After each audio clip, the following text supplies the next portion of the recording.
merupakan mobil yang ditunggu banyak orang kaya. Karena di Indonesia ini belum bisa dibilang kaya kalau belum punya mobil ini. Ini adalah Toyota Alphard yang baru. Halo YouTube, selamat datang di channel Motomobil. Alphard juga punya saudara kembar yang namanya Vellfire. Di Indonesia saat ini baru keluar Alphardnya saja, Vellfire-nya belum. Vellfire itu sebenarnya baru ada di keluarga Alphard itu generasi keduanya saja, jadi kembaran. Nah, bicara soal generasi, sedikit sejarah mengenai Alphard. Nama Alphard ini berasal dari nama bintang yang paling terang dari konstelasi Hydra. Dan logonya yang ada di grill itu bukan lambang Toyota. Namun ini adalah khusus untuk Alphard. Yang apabila diperhatikan, itu adalah simbol Alpha. Yang artinya yang paling terdepan. Alphard generasi pertama muncul pada tahun 2003 dengan kode bodi AH10 dan masuk ke Indonesia secara diam-diam di tahun awal keluarnya melalui importir umum. Namun ternyata peminatnya banyak, jadi Toyota akhirnya tergiur juga untuk menjual secara resmi di kisaran tahun 2006.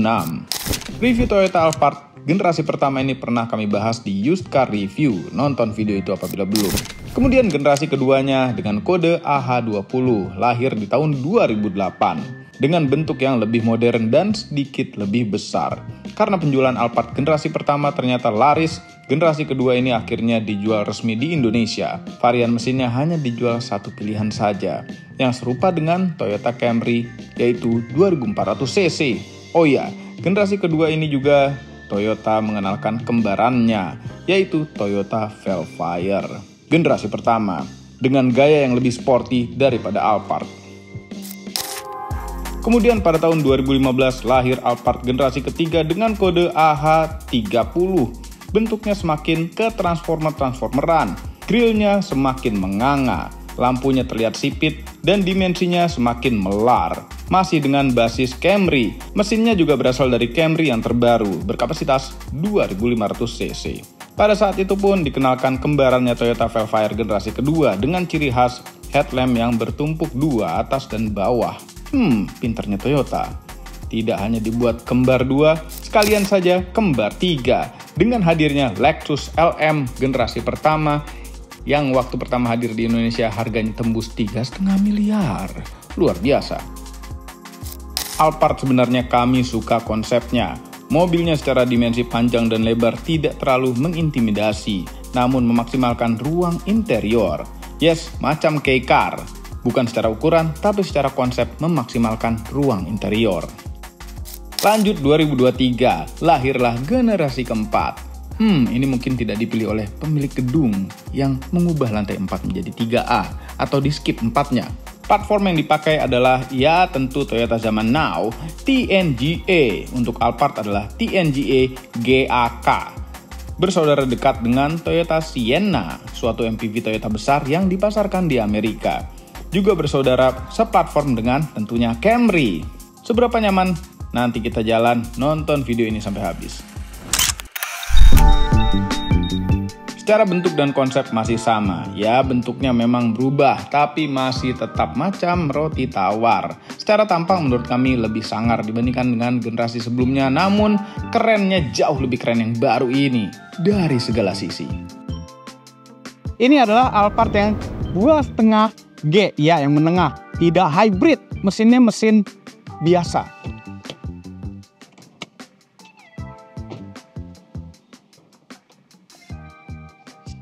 2500cc, 4 silinder, 182 PS dengan torsi maksimal 235 Nm yang kemudian menyalurkan tenaganya ke roda depan melalui transmisi CVT. Yes, zaman sekarang semua mobil itu CVT ya kan. Seperti Alphard dari zaman dulu ya, mesin itu posisinya ke bawah sekali karena ini platformnya platform dari mobil sedan. Nah, apabila Anda ingin yang modelista ditambahin aksesoris modelista, hanya tinggal nambah hampir 65 juta saja. Tapi kalau kami sih mendingan yang begini aja, normal-normal aja daripada nambah 65 juta sih. Tapi moncongnya ini memang tidak sesangar generasi sebelumnya, cuma ini lebih keren. Kerennya tuh terus sampai ke pinggir, ke samping. Alphard dari generasi ke generasi kami ngerasa jendela ini nih semakin kecil. Untuk yang belakangnya ini selisihnya jauh sekali. Jendela depan segini tebelnya, belakangnya langsung mengecil segini, pintunya segini tingginya. Alphard dulu perasaan nggak begini. Ya, tapi jadi ada tulisan Alphard di sini kan, keren tuh. Keren, chrome hitam, chrome ini kombinasinya mau jatuh. Dan belakangnya merupakan bagian dari Alphard yang paling kami suka bentuknya. Ini lampunya sangat elegan sekali dan ini terlihat agak berotot. Alphard berotot. Oke. Seberapa panjang mobil ini? Kita ukur. Panjang. 5010 mm. Wheelbase-nya persis 3 meter persis. Berarti wheelbase ini panjangnya sama persis seperti wheelbase Camry. Tapi Camry lebih pendek jauh daripada ini. Ini overhang belakangnya panjang, depannya lumayan panjang juga. Tapi secara lebar dengan Camry hanya selisih 1 cm lebih lebar Alphard ini. Nah, kalau dilihat dari pinggir, dari samping seperti ini, dibandingkan dengan Alphard generasi sebelumnya, ini tuh lebih landai ini. Sehingga ya sisa kap mesinnya sedikit ya. Alphard dari dulu sisa kap mesinnya sedikit, cuma ini lebih landai, menghasilkan kaca di pilar A yang segitiga ini lebih besar lagi. Nah, sangat membantu sekali. Coba bayangin kalau ini pilar A semua ketutup. Nih velgnya 19 inch untuk tipe G dan hybrid dengan ban 225 tebal 55. Ini juga kami suka sekali, lebih sporty gitu loh. Kok nggak buka elektrik ya? Bukanya begini. Kenapa sih ubah-ubah? Udah enak-enak. Tuh. Gitu. Kan orang lupa ya.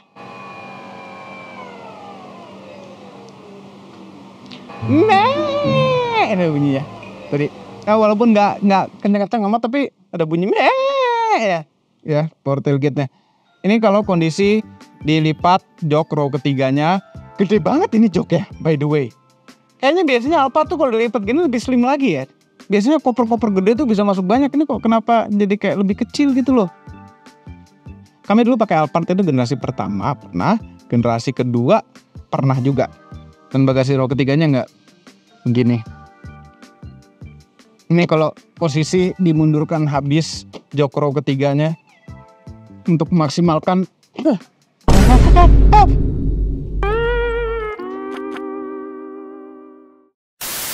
interiornya. Mau ini stick golf juga udah mulai agak nggak muat mendekati ke arah Wuling REV sempitnya belakang ini. Kalau dimundurin segini, tapi kan kita bisa maju mundurin dengan menekan ini. Tuh, ya.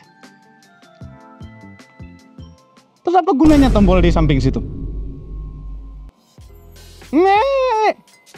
Nah, ini bukannya bisa ditarik langsung cekrek begitu, bisa pakai kunci. Kuncinya seperti ini, sama seperti Toyota lainnya, tapi dipakein cover nih. Tapi ada tombol tambahan untuk buka pintu geser belakang dan power tailgate-nya. Nah, makanya bisa ditarik seperti ini. Tapi kalau nariknya nanggung, itu ngeri. Karena motor listriknya jalan, penguncian pintunya tidak terbuka. Paling aman sebenarnya mencet tombol ini nih. Ini ada tombol panah belakang, panah depan. Itu lebih smooth.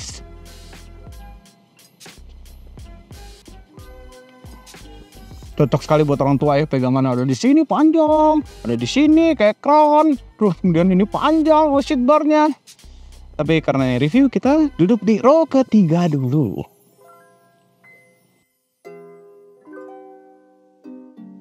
Baru ingat kami sempat ada Alphard generasi ketiga, tapi sebentar sekali digantikan dengan mobil lain. Row ketiga, joknya lebih empuk sih daripada generasi-generasi sebelumnya, lebih enak. Nah, ada armrestnya kanan kiri, jadi persis berdua aja sebenarnya di belakang sini. Tapi kalau armrestnya ini dinaikkan, tadi headrestnya ditempelin, jadi bisa bertiga di belakang sini. Belakang sini memang tahta terendah dalam keluarga, tapi dapat charger. USB-C pula, ngecasnya kenceng. 2 buah cup holder, tempat naruh-naruh sesuatu. Kalau handphone bisa jatuh nih kanan kirinya. Sebelah kiri agak berbeda. Dapat USB-C juga. Cup holdernya cuma 1. Nah, ini ada gordennya. Jadi ada bermacam-macam cara privacy di Alphard itu ya.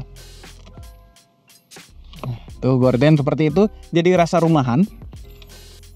Nih ada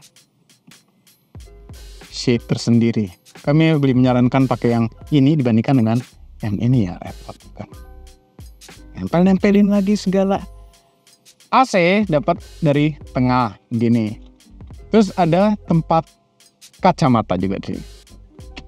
Dimanjakan juga row ketiganya. Ini ada tingkat keterangan itu, dipencet berapa kali dia akan turun keterangannya. Ini di belakang posisi nyetir kami, tinggi kami 174. Ih, jauhnya. Ya, Alphard memang begitu ya.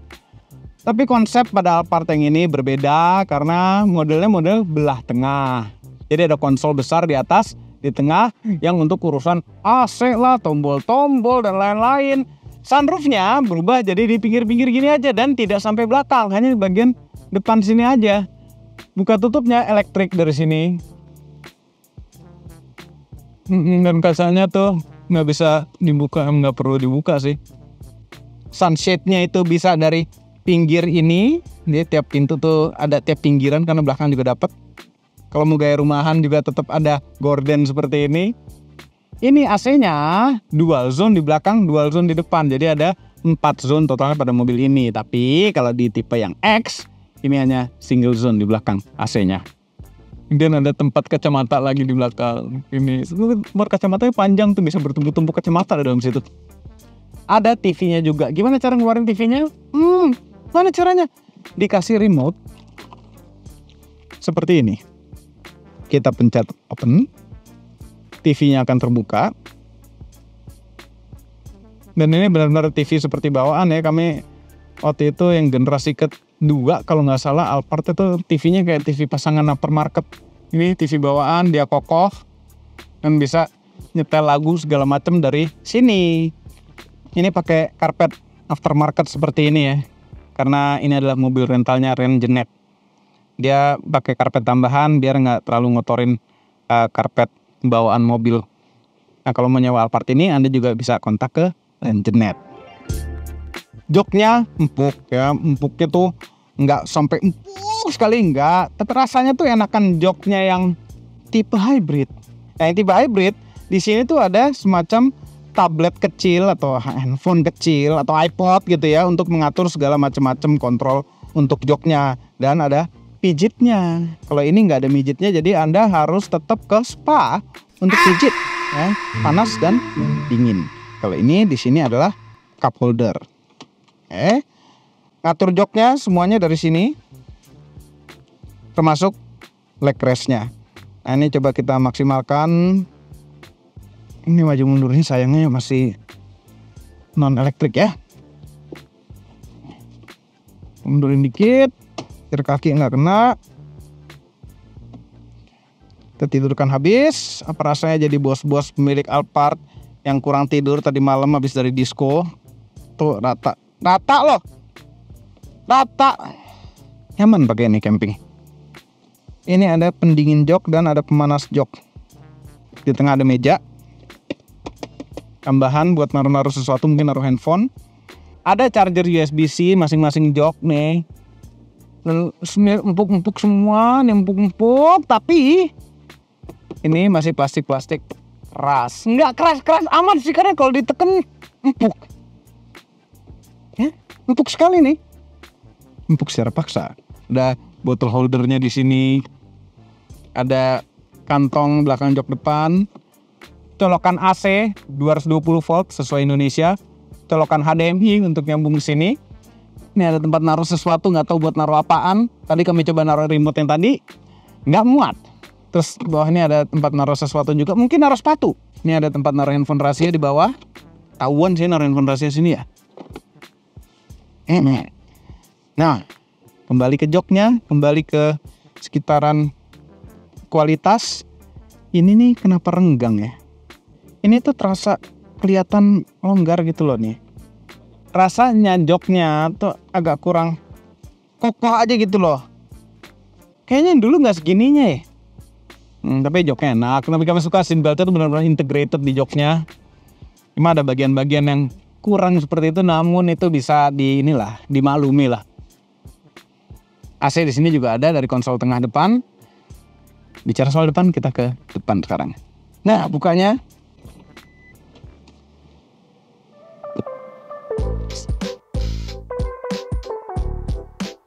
Mesin sudah kami nyalakan karena panas ya kan. Di Jakarta katanya udah mulai hujan-hujan ya. Ini agak ada awan-awan lumayan lah daripada nggak ada sekali. Start stop engine button ya sangat dimuliakan sekali menurut kami. Ini merupakan Toyota yang paling dimuliakan. Start stop engine buttonnya ada di sini. Dashboardnya keren menurut kami. Ini semua empuk semua. Semuanya empuk. Nah bagian yang meletot-meletot di bawah sini nggak apa-apa lah. Ya kelihatan nggak terasa. Ini kokoh. Yang belakang-belakang aja tadi itu problemnya. Dapat layar monitor besar sekali di tengah sini, bisa wireless CarPlay. Ini kami sedang nyalakan CarPlay-nya. Audionya suaranya oke. Ya ini pakai audio JBL. JBL itu jebol beli lagi. Tapi suaranya enak karena posisi speaker tuh jauh di sana gitu. Jadi menghasilkan suara staging yang enak pada Alphard ini. Jauh sekali. Ngelap dari dalam kacanya tuh nggak nyampe bener. Iya kalau tahu-tahu kita naruh bullpen di sini, selesai udah nggak keambil tuh. Oke, layar ini. Ini interface standar Toyotanya nih ya standar Toyota sekarang. Memang canggih, cuma agak-agak membosankan itu interface-nya. Untuk mereset konsumsi BBM di dalam instrumen cluster itu harus dari sini. Trip info, history, clear data. Oke, baru 0 di sininya. Agak ribet, nggak ada tombol langsung dari instrumen clusternya. Dan menu-menu settingan juga lengkap di dalam layar ini. AC-nya dual zone dan ini seperti Lexus juga. Puter-puterannya seakan-akan nempel ke layar dan ini ada displaynya, suhunya ada di dalamnya. Menarik sekali. Dan yang kami suka sekali Alphard ini, AC-nya itu dingin sekali. Ini kalau malam benar-benar kami style tuh 25 derajat karena AC-nya luar biasa dinginnya. Cocok sekali untuk Jakarta. Terima kasih Toyota telah ngasih AC dingin ke Toyota Alphard. Ada kamera 360. Ini kalau nggak lagi jalan gini ya, bentuk telur gini yang kami heran kenapa. Tapi kalau posisi sambil jalan, itu dia bisa transparan mobilnya dengan kamera 360. Keren. Shifternya ini seperti Toyota zaman sekarang juga, seperti di Land Cruiser juga. Gini, kalau yang hybrid dapat shifter yang model kecil. Nah ini walaupun CVT bisa dibelah manual plus minus, tapi plusnya ke depan. Rem tangan jari dengan auto hold, ada tombol eco mode. Nah di mobil ini sayangnya hanya ada eco dan normal modenya. Nggak ada lagi dan ini ada tombol mematikan traction control. Tapi kami suka itu tombol-tombol fisik. Setirnya itu terlalu sporty untuk seekor Alphard. 3 spoke gitu dan kecil. Kelihatan rasanya itu lebih sport. Nah ini kami agak kurang suka. Canggih tapi kami agak-agak kurang suka. Ternyata setelah dipakai nggak seenak itu ya. Ini ada kursor yang tidak ada fungsinya untuk apa. Nggak ada tulisannya apa-apa sama sekali. Adanya di head-up display seperti pada Lexus. Canggih sih seperti Lexus, tapi ini agak-agak kurang enak karena begitu kita megang-megang setirnya agak aneh, megangnya begini dia akan kesentuh dan di head-up display-nya akan terdisplay apa yang tersentuh. Namun sebenarnya tombol-tombol ini pun bisa kita custom di sini. Tuh left side nih kita bisa custom mau jadi audio kah atau jadi suhu atau kita custom lagi nih tombol ini buat apa, ini buat apa. Nah ini ada adaptive cruise control juga karena Alphard ini dan semua tipenya dapat 3.0 generasi ketiga. Di atas steering column ada semacam sensor, ini adalah untuk driver monitoring system. Jadi dia akan memperhatikan mata kita sedang mengarah kemana, kalau nggak ngelihat ke jalan dia akan marah-marah. Cuma ini agak bawel dan menyebalkan, makanya nanti pas jalan akan terpraktekkan tersendiri. 12,3 inch instrumen clusternya. Meter. Ini kita bisa ganti nih. Ini tipe 2, ada tipe 1 seperti ini. Ada pencet hold yang lama untuk ngilangin ini ya. Tipe 2 yang tadi dan tipe 3. Lebih simple seperti ini. Tapi ngaturnya ada di sini, instrumen dia di layar tengah. Tombol auto headlamp, power tailgate matiin, buka tangki bensinnya. Sebentar lagi akan kami pencet beneran karena bensinnya tinggal 93 km lagi ya kan. Electric seat dengan 3 memory seat. Sebelum kita ke situ, kepraktisan dulu. Kantong pintu lumayan, ada tempat botolnya, ini nggak terlalu besar tapi lumayan. Ini ada tempat naruh-naruh sesuatu juga, mungkin kita taruh handphone di sini. Di sini ada cup holder persis di depan AC. Jadi minuman dingin akan tetap dingin, minuman panas akan menjadi dingin. Ada wireless charger di sini, 2 buah colokan USB-C, ada 2 buah cup holder lagi yang tengahnya bisa diambil jadi buat naruh sesuatu yang lebih besar. Kemudian ada konsol yang tengah besar, bisa 2 arah bukanya, dari sana atau dari sini. Magic. Ini besar sekali ya. Ini terasa dingin, harusnya ada ini juga dong dalam sini. Cool box juga. Karena dinginnya dapat gitu rasanya. Flare. Ini flare apa apar? Apar ini bukan flare. Apar ini bukan flare. Nggak ada tulisan apar gede kek, apar kek. Nih, ujung tabung pemadam menjadi panas selama tabung pemadam apar gitu gede tulisan. Kita kan nyangka ini jadi flare. Ya kan? Nah, Mamang ini udah berusia 40 tahun, sebentar lagi dia akan butuh kacamata baca. Sebentar lagi kacamata baca buat Mamang. Apa? Nah, kami suka ini seperti Toyota lain-lainnya yang mewah-mewah, ngontrol jok kiri depan itu dari sini. Ini praktis sekali loh. Kami suka sekali tombol ini pada suatu Toyota, pada suatu mobil bahkan. Ini kecil sekali. Soft opening. Kecil sekali isinya, lacinya. Nggak kayak mobil segede gini gitu loh. Di atas ada tempat kacamata.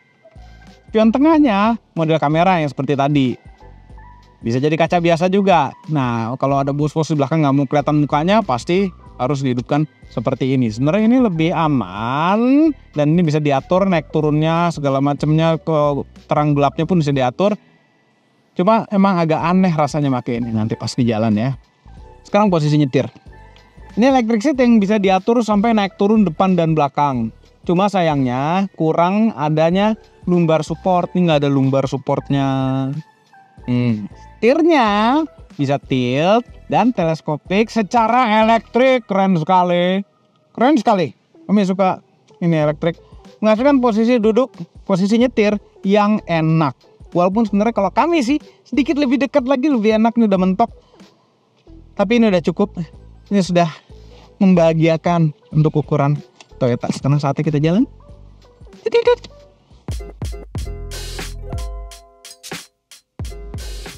Keluar markas Motomobi. Oh, ini agak sempit, kita nyalakan kamera. Tuh, mobilnya bisa transparan. Jadi kayak pakai satelit tapi transparan gitu.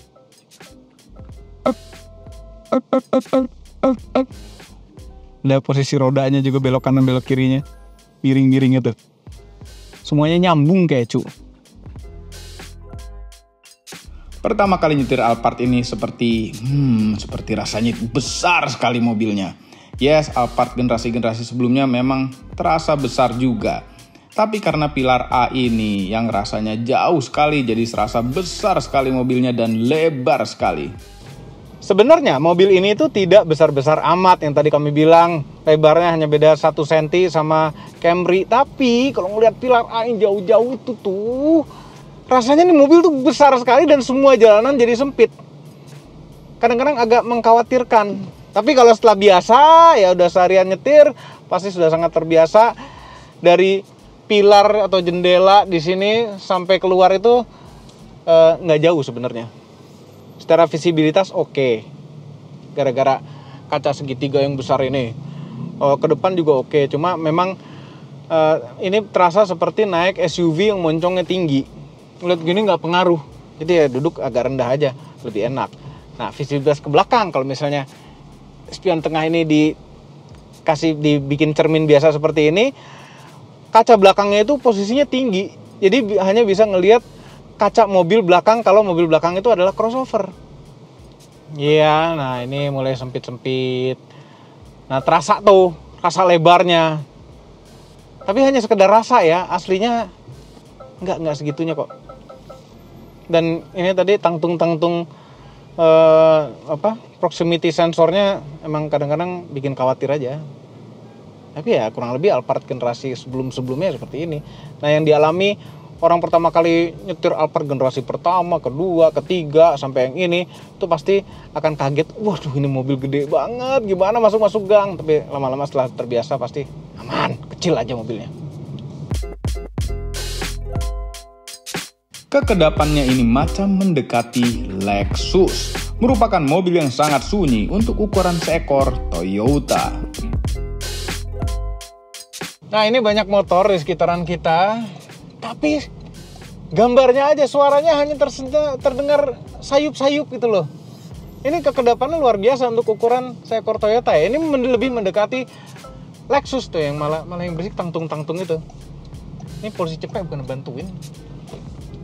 Oh, sukarela kan dia harusnya ya. Tuh, suara motornya terdengar pelan. Ini kekedapannya sangat oke sekali. Yang nggak oke menurut kami yaitu, nah kalau motor itu kedengeran ember adalah suara mesinnya. Kami lebih rekomen sebenarnya kalau ambil mobil ini yang hybrid karena bisa sebagian pakai listrik, nggak ada suara mesinnya dan tidak ada getarannya. Kalau ini masih ada getaran 4 silindernya, kita bisa merasakan ada getaran 4 silinder walaupun halus sekali, tapi ada rasanya. Dan kalau digas walaupun RPM rendah saja kedengeran gitu. CVT lagi kalau digas kenceng kan begitu.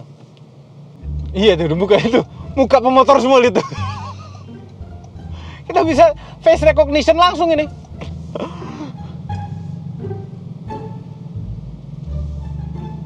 Muka kerasnya Jakarta. Platform TNGA baru ini sudah ada di Camry. Ya, di Camry itu enak sekali. Bagaimana kalau pasang di bodi yang tinggi macam Alphard ini? Nah, jalanan Jakarta yang tidak terlalu rata, pada mobil ini terasa lebih rata. Karena ini mobil nyaman, ini TNGA-nya bekerja dengan baik, ini suspensinya ya. Walaupun kalau pakai velg yang 17 inch mungkin akan lebih empuk, tapi 19 inch lebih keren sih seperti ini. Nyaman itu nyaman rigid mahal gitu loh. Ini keadaan padat, jadi nggak terlalu kenceng di jalan tol. Kita pakai adaptive cruise control aja, kita set di kecepatan 63 km per jam, 70 deh biar bulat, 70 km per jam. Nah, dia akan menjaga jarak dengan mobil depan, ngikutin kecepatan mobil depan kita. Setirnya juga bisa nahan, nyetir sendiri, tapi seperti biasa 5 detik sekali, kurang lebih dia akan minta pegang setirnya. Sayangnya bukan hanya minta pegang, setirnya minta digoyangin juga tuh. LTA unavailable soon, take control of steering wheel. Jadi kita mesti pegang ini nggak ngaruh. Jadi mesti digodekin dikit gini baru bisa. Ya, kami paling suka untuk urusan adaptive cruise control itu adalah di BMW. BMW cukup dipegang gitu aja, cukup.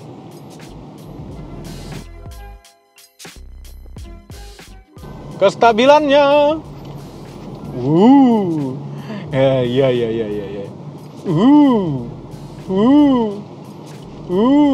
Hampir lepas grip roda depannya.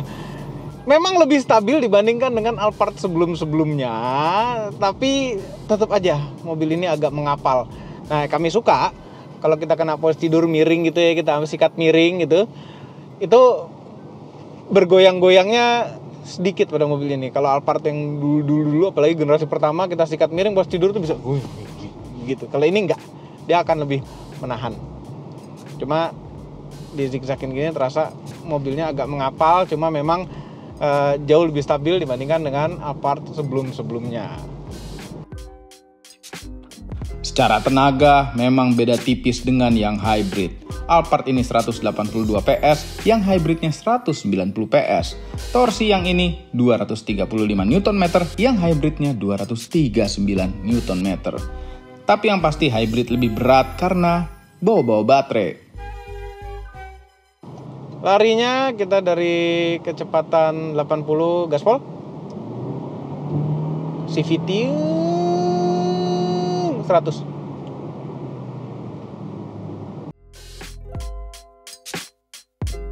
Memang nyetirnya mobil ini tuh enak, tapi serasa jadi driver. Berikut tips untuk driver. Apabila Anda driver pertama kali nyetir Alphard, ini beberapa tips untuk Anda. Jangan khawatir. Jangan khawatir mobilnya besar. Iya memang besar, tapi tidak besar-besar sekali yang tadi kami bilang. Dan ini semua pilar A ini bisa jadi patokan. Yang kanan tentu kita pakai patokan spion. Sebelah kiri, pilar A itu sudah ketemu bodi mobil. Jadi pinggiran itu udah ketemu pinggir, nggak ada lebihan lagi, kecuali depan. Depan itu dari ujung kaca depan masih ada lebihan lagi sedikit buat feeling-feelingan. Kalau mundur, pakai kameranya. Ya, jangan khawatir pakai teknologi. Kamera itu dibuat untuk memudahkan kita mundur, bahkan maju. Kalau kita nih ke depan nih nggak kelihatan tuh, ada apa ya di depan ya? Kita bisa hidupkan kamera ini, kita bisa lihat di depan seperti apa kekencangan ya kan. Nah tuh, di depannya ada apa nanti kelihatan. Ya, misalnya ada tai kucing kita nggak mau injek, kelihatan dari sini. Karena kalau pandangan dari jok seperti ini ngeliat ke depan itu agak jauh.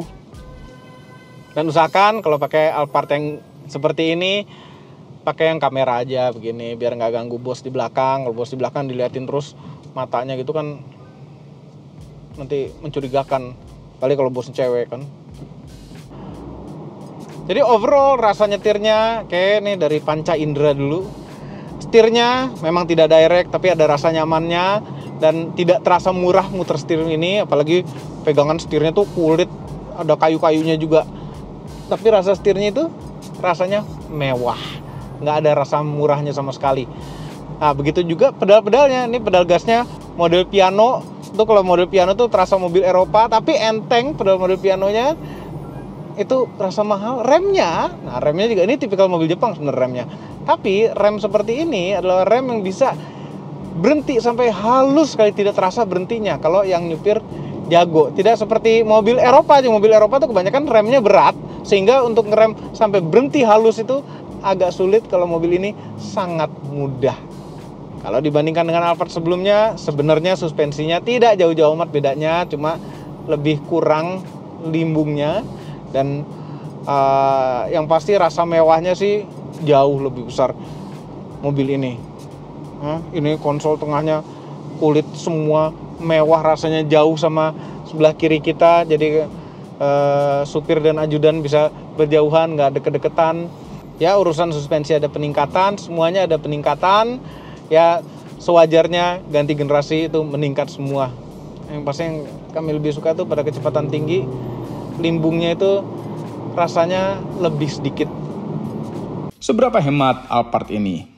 Mesinnya tidak berubah dari generasi sebelumnya, yaitu 2ARFE. Jadi mengenai kehematan kurang lebih sama. Dipakai sehari-hari di Jakarta dengan kaki yang sekolah, sekitar 7 km per liter. Kalau sekolahnya sampai perguruan tinggi, bisa 8-9 km per liter. Boros? Ya lihat saja ukuran mobilnya, tidak boros-boros amat lah. Andai masuk Indonesia mesin yang terkencangnya yaitu 2400 cc turbo, pasti lebih boros. Tapi pasti lebih kencang dan menyenangkan. Oke, itu adalah nyetirnya tadi. Pemilik Alphard pasti duduknya di belakang. Kita pindah ke belakang. Masih enak di belakang sini, walaupun joknya ini rata sayangnya. Dia nggak ngedongak gitu joknya, walaupun kenapa sih udah segede gini joknya kalau dilipat gede, kenapa nggak sekalian bikin ngedongak dikit gitu loh. Oke, cuma ada ini nih kayak mengganggu. Taruh mana baiknya? Kan buat nahan aja nih, bisa copot. Inilah rasanya tahta terendah dalam keluarga. Papa beliin LV. Nah ini jok yang paling mahal pada mobil ini. Bos-bos di belakang nyuruh drivernya, Mamang, ya, jangan salah jalan. Enggak. Salah jalan itu.